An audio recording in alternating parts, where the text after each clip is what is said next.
جی مفتی صاحب ہمیں یہ بتائیے گا کہ ایک لائن پڑھنے کو ملی ہے، وہ کیسی ہے کہ جنت برائے فروخت ہے، قیمت صرف ہے سیدہ زہرا کے دشمنوں پر لعنت۔ مجھے پہلے یہ تو بتائیں کہ جس نے جنت بیچنی ہے اس کو یہ اتھارٹی کس نے دی ہے کہ بھئی جنت برائے فروخت ہے، اور اس کی جو قیمت ہے وہ سیدہ طیبہ طاہرہ زاہدہ عابدہ راکعہ کاملہ اکملہ خاتون جنت سیدہ فاطمہ الزہرا سلام اللہ علیہا کے دشمنوں پر لعنت ہے۔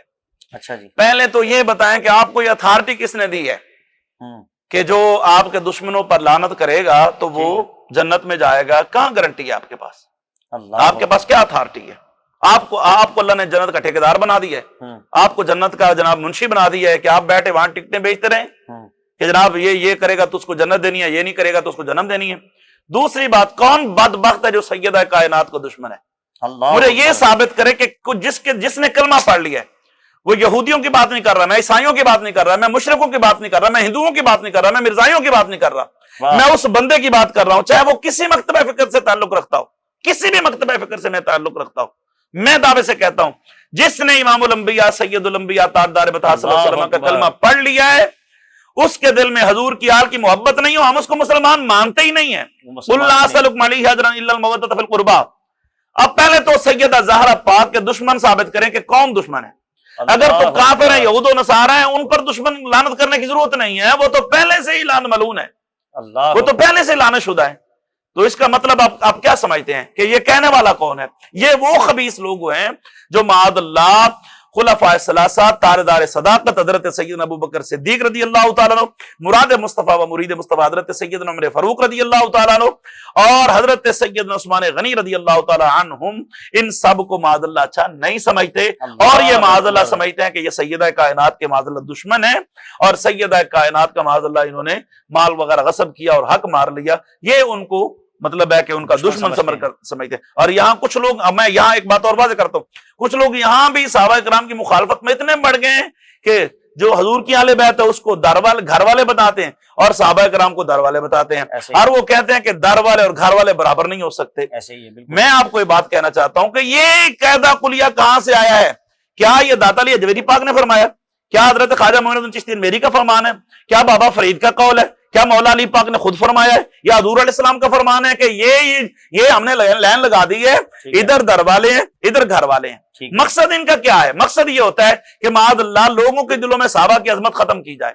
اب میں آپ سے پوچھتا ہوں، میں آپ سے پوچھتا ہوں، آپ دیکھیں جس نے آپ کو رشتہ دیا ہے، ٹھیک ہے، آپ کا کیا لگا؟ وہ بولیے، جس نے مجھے رشتہ دیا، میرے ساتھ میرے سسر ہوئے، آپ کی ان کی بیوی آپ کی کیا لگی؟ ساس، جی ٹھیک ہے۔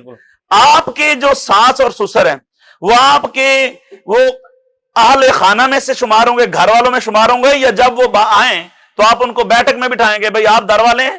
نہیں، وہ تو گھر میں آئیں گے، وہ تو گھر میں آئیں گے نا۔ جو مہمان آئے ہیں، جی کون ہے؟ بیل بجی ہے جی جناب آپ کا بھائی آ کے آپ کو بتاتا ہے کہ جناب آپ کے دوست آئے ہیں، آپ اس کو اندر بلائیں گے؟ نہیں، اس کو تو اندر نہیں، کہاں بلائیں گے؟ بیٹھک میں بٹھائیں گے نا، اس کو بٹھا دیا بیٹھک میں آپ نے، ٹھیک ہے۔ اور جو جناب والا ابھی بیل بجی کون ہے جی؟ آپ کے ساس سسر ہے، اس کو بیٹھک میں بٹھائیں گے؟ نہیں، اس کو تو اپنے کمرے میں بیڈ روم میں لے کے جائیں گے۔ بلکہ کیوں وہاں کیوں لے جائیں گے ان کو؟ ماں باپ کا درجہ ہے، ماں باپ کا درجہ ہے۔ کہاں سے پڑھے؟ حدیث پاک سے جی کہ ماں باپ وہ ہیں جن نے ہم کو جنم دیا، ماں باپ وہ ہیں جن نے آپ کو بیٹی دی ہے۔ سبحان اللہ۔ تو میں یہ پوچھتا ہوں کہ حضرت ابوبکر صدیق گھر والے ہیں کہ در والے ہیں؟ سبحان اللہ۔ حضرت عمر فاروق نے حضور علیہ السلام کو اپنی بیٹی کا رشتہ دیا کہ نہیں دیا؟ حضرت حفصہ کا نکاح حضرت حضور علیہ السلام سے ہوا کہ نہیں ہوا؟ حضرت عائشہ پاک کا نکاح حضور علیہ السلام سے ہوا کہ نہیں ہوا؟ یہ حضور علیہ السلام کے سسر ہیں، شیخین کریم ہیں۔ اور حضرت عثمان غنی کی نکاح میں حضور کی 2 شہزادیاں آئی ہیں، وہ داماد ہیں، مولا علی پاک حضور کے داماد ہیں۔ تو بتائیے یہ 4 جو قریبی ہیں حضور کے یار ہیں، یہ گھر والے ہیں کہ در والے ہیں؟ یہ تو ہمارے نقیبوں نے بیڑا غرق کیا ہمارے مسلک کا، ہمارے نعت خانوں نے بیڑا غرق کیا ہمارے مسلک کا، ان کو در والے بنا دیا، ان کو گھر۔ یہ آپ کو کس نے کہا کہ یہ در والے گھر والے ہیں؟ اللہ اکبر۔ یہ آپ کو کس نے بتا دیا ہے؟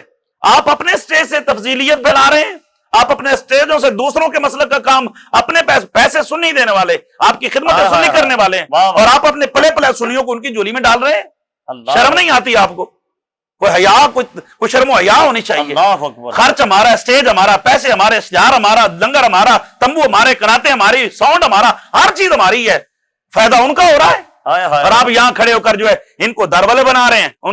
میں خدا کی قسم پچھلے دنوں ایک محفل میں گیا، میں نام نہیں لیتا، وہاں خطیب صاحب، رافضی خطیب، وہ اس نے ایسی بکواس کی، میرا دل کرتا تھپڑ مارو اس کو، کمینے کو۔ اس نے اور بھی 3-4 بکواسیں کی، اور بھی بکواس، میں کچھ معاملات تھے، ورنہ پھر میں نے اس کو سمجھایا بعد میں نے کہا یہ کیا تم نے بغیرتی کی ہے؟